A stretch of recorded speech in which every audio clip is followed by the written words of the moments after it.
Hi hello నమస్తే. మీలో ఎవరికైనా political, personal, professional, business, motivational, spiritual ఎలాంటి ఇంటర్వ్యూస్ కావాలన్నా కింద డిస్ప్లే అవుతున్న నెంబర్లో కాంటాక్ట్ చేయండి. స్టార్టా. నమస్తే, నేను జీవి సత్యనారాయణ. ఈరోజు 22/11/2021 సోమవారం. ఈరోజు మార్కెట్ ఏం జరిగిందో విశ్లేషణ. ఈరోజు బాగా పడిన రోజుని ఏమంటారంటే బ్లడ్ బాత్ అంటారు. Monday blood bath. జనరల్గా మండే బ్లడ్ బాతులు ఉంటాయి, ఫ్రైడే బ్లడ్ బాతులు ఉంటాయి. అంటే ఏంటంటే మార్కెట్ ఏమాత్రం కూడా రికవరీ కాకుండా అబోవ్ 1000 పాయింట్స్ అట్లా ఫాల్ అయితే బ్లడ్ బాత్ అనటం జరుగుతుంది. అయితే చూద్దాము. సెన్సెక్స్ ఇవాళ 59,778.27 హైకెళ్ళి 59,778.37 హైకెళ్ళి లో ఎంత 58,011.92 లో వచ్చింది. డిఫరెన్స్ ఎంత 1766.45 సెన్సెక్స్. కానీ మరలా రికవరీ అయ్యి, అంటే లో నుంచి రికవరీ అయ్యి 1170.12 పాయింట్లలో మైనస్లో క్లోజ్ అయింది. ఏది సెన్సెక్స్. చివరికి ఎంత అయ్యా అంటే 58,465.89 పాయింట్లు, 58,465.89 పాయింట్లలో క్లోజ్ అవ్వటం జరిగింది. అలానే నిఫ్టీ కూడా ఆల్ టైమ్ ఈరోజు హై ఎంత 17,805.25, లో వచ్చి 17,280.45, 524.80 పాయింట్లలో డిఫరెన్స్ వచ్చి ఓవరాల్గా మళ్ళీ ఎంతకి లో నుంచి రికవరీ అయ్యి 348.25 పాయింట్లలో మైనస్లో క్లోజ్ అవ్వడం జరిగింది నిఫ్టీ. ఇక బ్యాంక్ నిఫ్టీ వచ్చి 38,241 హైకెళ్ళి 36,655.40 లోకెళ్ళి 1,585.60 పాయింట్లు అనమాట డిఫరెన్స్ లోకి హైకి. కానీ చివరికి మళ్ళీ రికవరీ అయ్యి ఏమైంది 847.45 పాయింట్లలో క్లోజ్ అయింది. ఇంట్రాడే చేసే వాళ్ళందరూ కూడా ఐడియా ఉంటుంది. ఇది బిగినర్స్ లెర్నర్స్ కోసం ఉపయోగపడేటటువంటి విశ్లేషణ. ఎందుకంటుందంటే ఇంట్రాడే చేసేవాళ్ళు ఆల్రెడీ ఎగ్జిస్టింగ్ ఎలా చేయాలి, ఏం చేయాలి అనేది ఉంటుంది. వాళ్ళు లోలో ఎంటర్ అవ్వటం జరుగుతుంది, హైలో ఎగ్జిట్ అవ్వటం జరుగుతుంది. ఈ మధ్య ప్రయాణంలో వాళ్ళు ప్రాఫిట్ బుక్ చేసుకోవడం జరుగుతుంది. ఫాల్ అవుతున్నప్పుడు టెక్నికల్ చెప్తూ ఉంటుంది ఏమని ఫాల్ అవుతున్నా అని. అలానే మళ్ళీ సపోర్ట్, రెసిస్టెన్స్లు అంటారు. సపోర్ట్ అంటే పెరగడానికి రెడీగా ఉండటం, పడటానికి రెడీగా ఉన్నది రెసిస్టెన్స్ అంటాం. అంటే ఏమవుతుంది, కొన్న వాళ్ళకి ఛాయిస్ ఇస్తుంది, అమ్మిన వాళ్ళకి ఛాయిస్ ఇస్తుంది. అంటే ఎంటర్ ఎక్కడైతే అయినరో సపోర్ట్ వచ్చినప్పుడు లోలో వాళ్ళకి ప్రాఫిట్ తోటి క్లోజ్ అవుతారు. అయితే ఇవన్నీ కొంచెం ఎక్స్పీరియన్స్ మీద ఉన్న వాళ్ళకి తెలుస్తుంది, మామూలుగా అంత ఐడియా ఉండదు. ఇక తర్వాత ఈరోజు టర్నోవర్ వచ్చి 67,23,198.23 కోట్లు. టర్నోవర్ ఎంత 67,28,198.23 లక్షల కోట్లు టర్నోవర్ జరిగింది. ఇక ఈరోజు పడటానికి రీజన్ ఏంటిదో చూద్దాం. యూరోపియన్ మార్కెట్లు బాగానే ఉన్నాయి, అవి పెద్దగా ఎఫెక్ట్ ఏం లేదు. కానీ మన మార్కెట్లో ఎందుకు పడటం జరిగింది? మన మార్కెట్లు పడటానికి రీజన్ ఏమిటి అంటే, ఒకటి ఈ వారం F&O క్లోజింగ్ ఉంది. ఈ గురువారం తోటి మంత్ ఎండ్, వీకెండ్, ఈ గురువారం F&O క్లోజింగ్. తర్వాత ఈ సెన్సెక్స్లో వచ్చి 50లో 3 మాత్రమే అడ్వాన్స్ ఉన్నాయి, 47 డిక్లైన్స్. అంటే మేజర్ షేర్లు ఉన్నది సెన్సెక్స్ 30 షేర్లు. 30 షేర్లలో 3 అడ్వాన్సు, 27 డిక్లైన్స్. అంటే ఓన్లీ 10%, 90% ఫాల్ అవ్వటం జరిగింది. ఇక తర్వాత ఈరోజు పెరిగిన షేర్లు ఎందుకు పెరిగినాయి, పడ్డ షేర్లు ఎందుకు పడ్డాయి? ఈ పడటంలో రిలయన్స్ ఆరామ్కో ఏదైతే డీల్ ఉందో అది క్యాన్సిల్ అయింది, ఆ అగ్రిమెంటు. అందుకని రిలయన్స్ బాగా పడటం జరిగింది. అదొక సెంటిమెంటు. అంటే ఏంది, రిలయన్స్ ఏదైతే అగ్రిమెంటు డీలు అంటే క్యాన్సిల్ అయిందో ఆరామ్కో తోటి, అది మైనస్ పాయింట్. నెక్స్ట్ ఒక సెక్టార్ కాదు, అన్ని సెక్టార్లు ఫాల్లోకి వెళ్ళిపోయినాయి. అంటే Nifty bank, Nifty mid cap, Nifty next 50, Nifty 100, Nifty 200, Nifty 500, ఇలా ఇది అది కాదు అన్ని సెక్టార్లు కూడా మైనస్లోకి వెళ్ళిపోయినాయి. ఇక ఒక్క కన్జ్యూమర్ డ్యూరబుల్స్ మాత్రం ఆ ఇండెక్స్ మాత్రం ప్లస్లో ఉంది. అది దాంట్లో ఏమేమి ఉన్నాయంటే బ్లూ స్టార్ ఒకటి, హ్యావెల్స్ ఇండియా, ఆ 2 మాత్రం ప్లస్లో ఉన్నాయి. మిగిలిన కూడా ఫాలో అవ్వటం జరిగింది. ఇక తర్వాత ఈరోజు భారతీ ఎయిర్టెల్ 52 వీక్ హైకి వెళ్ళటం జరిగింది, ఆల్ టైమ్ హైకి వెళ్ళటం జరిగింది భారతీ ఎయిర్టెల్. అదెందుకు పెరిగింది? వాళ్ళు ఏం చేసిర్రు, ఈ ప్రీపెయిడ్ ఎవరైతే కస్టమర్స్ ఉంటారో ఈ ప్రీపెయిడ్ కస్టమర్స్కి ఈ టారిఫ్ ఏదైతే ఉందో, మొబైల్ టారిఫ్ ఏదైతే ఉందో దాన్ని రివైజ్ చేయడం జరిగింది. అది ఈ టారిఫ్లు 20-25% వరకు వాళ్ళు పెంచడం జరిగింది. ఆ పెంచేది ఏదైతే ఉందో నవంబర్ 26 నుంచి అమలు.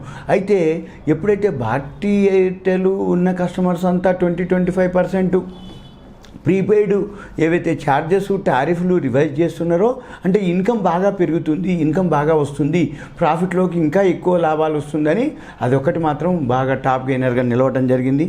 తర్వాత వేదాంత ఎందుకు పెరిగింది అంటే డీమెర్జర్ ఉంది, అంటే అది 4 కంపెనీలుగా విడిపోతుంది. ఆయిల్, గ్యాసు, అల్యూమినియం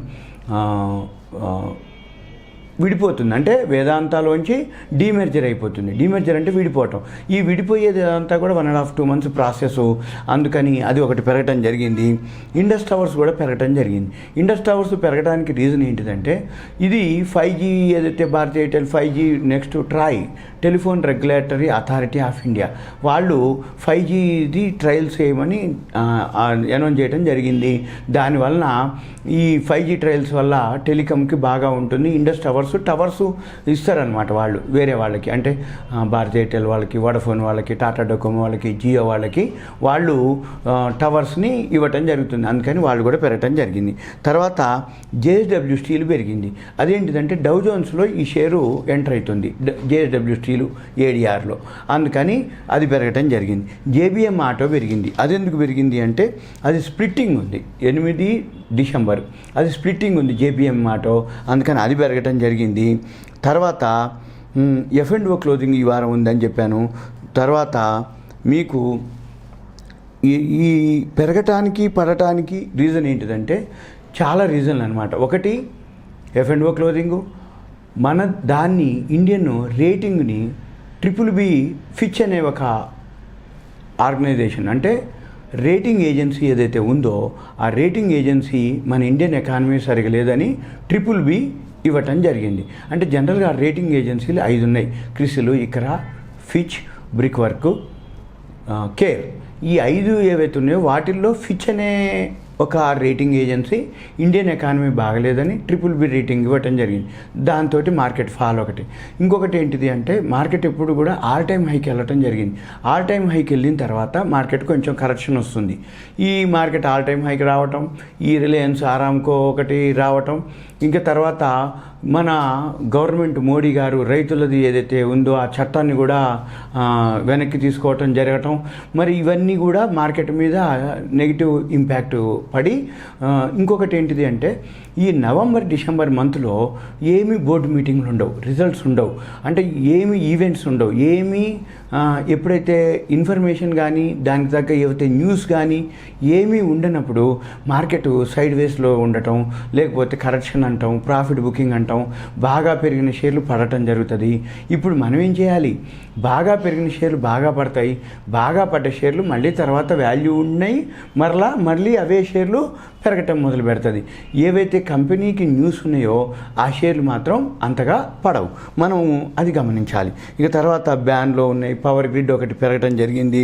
తర్వాత క్యాడిలాకి US FDA రావడం జరిగింది. కేశవరామ్ ఇండస్ట్రీస్ ఫండ్ రైజింగ్ చేస్తుంది 2,500 కోట్లు. FCCB foreign currency convertible bonds, ADR, GDR commercial paper తోటి కేశవరామ్ ఇండస్ట్రీస్ 2,500 కోట్లు మొబిలైజ్ చేస్తుంది. తర్వాత అపోలో పైప్స్ అది వేరే బోనస్ ఇస్తుంది. డిసెంబర్ 2వ తారీఖు 1కి 2 షేర్లు అపోలో పైప్స్ 1కి 2 షేర్లు బోనస్ ఇవ్వడం జరుగుతుంది. డిసెంబర్ 2వ తారీఖు బోనస్ ఉంది దానికి. తర్వాత టెక్స్టైల్ వాటికి బెనిఫిట్ ఇవ్వటం జరిగింది. టెక్స్టైల్ ఏమేంటి అంటే MMF అంటారు, మ్యాన్ మేడ్ ఫైబర్. MMF టెక్స్టైల్లో శ్రామిక వర్గం ఎక్కువ ఉంటుంది, అంటే మ్యాన్ పవర్ ఎక్కువ ఉంటుంది. మ్యాన్ మేడ్ ఫైబర్, ఈ టెక్స్టైల్ మ్యాన్ మేడ్ ఫైబర్ యార్ని ఏదైతే ఫ్యాబ్రిక్స్ తయారు చేస్తారో వాళ్ళకి ఇప్పటివరకు 18% GST ఉంది. దాన్ని ఏం చేశారు అంటే 12%గా GSTని తగ్గించడం జరిగింది. అందువలన టెక్స్టైల్ కంపెనీలకి కొంచెం బెనిఫిట్ ఉంటుంది. అది ఇప్పటి నుంచి కాదు అమలు, జనవరి 1 నుంచి ఈ టెక్స్టైల్స్ వాటికి ఒకటి బెనిఫిట్. ఇక తర్వాత T+2 ఉండేది, అంటే ఇప్పుడు మనము మండే కనుక షేర్లు కొనుక్కుంటే మనకి బుధవారం వస్తాయి, అంటే 2 days అంటారు T+2. అంటే trading day plus 2 working days. ఈ T+2 వర్కింగ్ డేస్ ఏవైతే ఉందో జనవరి 1 నుంచి T+1 చేస్తుర్రు. T+1 అంటే ఏంది, ఈ మనం మండే రోజు కొనుక్కుంటే ట్యూస్డే రోజే మనకు షేర్లు వస్తాయి, మండే రోజు అమ్మేస్తే ట్యూస్డే రోజే మనకి అమౌంట్ వస్తుంది. అంటే ఏంది, ఓన్లీ 2 వర్కింగ్ డేస్ బదులు 1 వర్కింగ్ డే చేస్తుర్రు. అంటే దాన్ని ఏమంటారంటే T+1. T అంటే trading day plus 1 working day. ఇప్పుడు ప్రజెంట్ T+2లో ఉన్నాము, T+1 అవుతుంది. ఇక తర్వాత IRB ఇన్ఫ్రా అని ఒక కంపెనీ ఉంది, అది 5,347 కోట్లకి షేర్స్ని సేల్ చేయటం జరుగుతుంది. అప్రూవ్ అయింది. ఎవరికి ఇస్తుర్రు అంటే Cintra INR investments, BV and Barclays ఇన్వెస్ట్మెంట్స్కి 5,347 కోట్లకి వాళ్ళు షేర్స్ని సేల్ చేయటం జరుగుతుంది. ఇక తర్వాత టైర్ మేకర్స్ వాళ్ళు 5,000 కోట్లతోటి క్యాపెక్స్ బూస్ట్ అంటే కెపాసిటీని పెంచడం జరుగుతుంది. తర్వాత మ్యాక్రోటెక్ డెవలపర్స్ QIP ఇవ్వటం జరుగుతుంది 4,000 కోట్ల రూపాయలకి, 1,170 రూపాయలు పర్ షేర్ చొప్పున. మ్యాక్రోటెక్ డెవలపర్స్, దాన్ని లోదా డెవలపర్స్ అంటారు. ఈ లోదా డెవలపర్స్ ఏదైతే ఉందో QIP 4,000 కోట్లకి 1,170 రూపాయలు చొప్పున ఒక షేర్ని ఇవ్వటం జరుగుతుంది.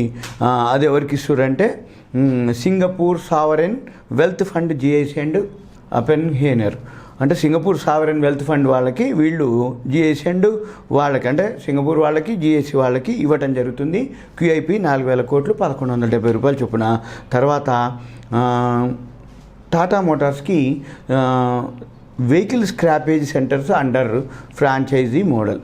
అంటే ఇదేం చేస్తుంది, టాటా మోటార్స్ స్క్రాపేజ్ అంటే గవర్నమెంట్ ఒక అనౌన్స్మెంట్ చేసింది, పాత వెహికల్స్ ఏవైతే ఉందో స్క్రాపేజ్ కింద చేసి అవి టాటా మోటార్స్ ఏంటంటే ఫ్రాంచైజీలు ఓపెన్ చేసి గుజరాత్ గవర్నమెంట్ సెటప్ చేసింది, దానికి సపోర్ట్ చేయడం జరిగింది. గుజరాత్ గవర్నమెంట్ వెహికల్ స్క్రాపేజ్లో facility at Ahmedabad in Gujarat. అంటే 25,000 ట్రక్కులు ప్రతి సంవత్సరం డిస్మెంటల్ చేయడానికి దాన్ని ప్లాన్ చేయడం జరిగింది. ఏది టాటా మోటార్స్కి అదొక న్యూసు. తర్వాత అంటే సిస్టమేటిక్గా ప్రాపర్గా ఇప్పటి వరకు స్క్రాపేజ్ లేదు, అది చేస్తున్నారు అనమాట. వీళ్ళు యూరోపియన్ తోటి టైఅప్ అయ్యి వాళ్ళ హెల్ప్ తీసుకొని చేయటం జరుగుతుంది, ఫ్రాంచైజీస్ ఓపెన్ చేయడం జరుగుతుంది. వాళ్ళు ప్రతి సంవత్సరం 36,000 వెహికల్స్ని రీసైక్లింగ్ చేస్తారు, ప్యాసింజర్ వెహికల్స్, కమర్షియల్ వెహికల్స్ని. ఇది అనమాట. జనరల్గా ఏంటిదంటే ఇవాళ మార్కెట్ పట్టడానికి మెయిన్ రీజన్ ఒకటి రిలయన్స్, ఒకటి మంది డౌన్ గ్రేడ్ చేయటం BBB అని, తర్వాత F&O క్లోజింగ్ రావటం, మార్కెట్ కొన్ని లక్షల కోట్లు, రేపు ఉదయం తెలుస్తుంది, సుమారు 14-15 లక్షల కోట్ల రూపాయలు మార్కెట్ క్యాపిటలైజేషన్ తగ్గిపోయిందని చెప్తారు. అంటే మనం కొనుక్కున్న షేర్ల ధరలు ఎప్పుడైతే తగ్గిందంటే మనకి లాస్ వస్తుందని అర్థం, అంటే వాల్యూస్ పడిపోయినాయి అని అర్థం. దాన్నే మార్కెట్ క్యాపిటలైజేషన్ అంటారు. మార్కెట్ క్యాపిటలైజేషన్ అంటే మనం కొనుక్కున్న ఆస్తుల విలువ తగ్గిపోయింది అన్నట్టు. అంటే జనరల్గా షేర్ మార్కెట్లో కూడా నిన్నటి వరకు ఒక రేటు ఉన్నటువంటి మన షేర్ల విలువ ఈరోజు ఆ విలువ లేవు, అంటే లాస్లో ఉందని అర్థం. దాన్నే మార్కెట్ క్యాపిటలైజేషన్ అంటారు. అంటే పేపర్ మీదనే చూపిస్తుంది ఏది ఇంత లాస్ అని, కానీ రియల్గా మనం అమ్మినా కూడా అవే పైసలు వస్తుంది. షేర్ మార్కెట్లో ఏం చేయలేదు, తగ్గిపోయిందని అంటే మన విలువ, అంటే మన ఆస్తుల విలువ తగ్గిపోయినట్టు, అంటే మన షేర్ల విలువ తగ్గిపోయిందంటే మనం కూడా లాస్లోనే ఉన్నట్టు. ఇది ఈ రోజుకి. ఇంకేదైనా మీకు అనిపిస్తే మీరు ఏం చేయాలంటే మీ పేరు, ఏరియా, మీరు ఏం అడగదలుచుకున్నారో నాకు వాట్సాప్ మెసేజ్ పెడితే నేను ఖాళీగా ఉన్నప్పుడు చూసి గ్రూప్లో యాడ్ చేయడం జరుగుతుంది, మళ్ళీ మీకు రిప్లై ఇవ్వటం జరుగుతుంది. ఇంకా మీకు ఏదైనా అనిపిస్తే నాకు మెసేజ్ పెట్టవచ్చు, అంటే ఫీడ్బ్యాక్ మాదిరి, అంటే ఇలా ఉండాలి, ఇలా చేయాలి, మీ డౌట్స్ కానీ ఏదైనా ఉన్నా కానీ నేను మీకు క్లారిఫై చేయడానికి వీలవుతుంది. మరలా నేను ఇంకో యూట్యూబ్ తోటి మరలా వీడియో కలిస్తే కలుస్తా. సుమన్ టీవీ ప్రేక్షకులకు ధన్యవాదాలు.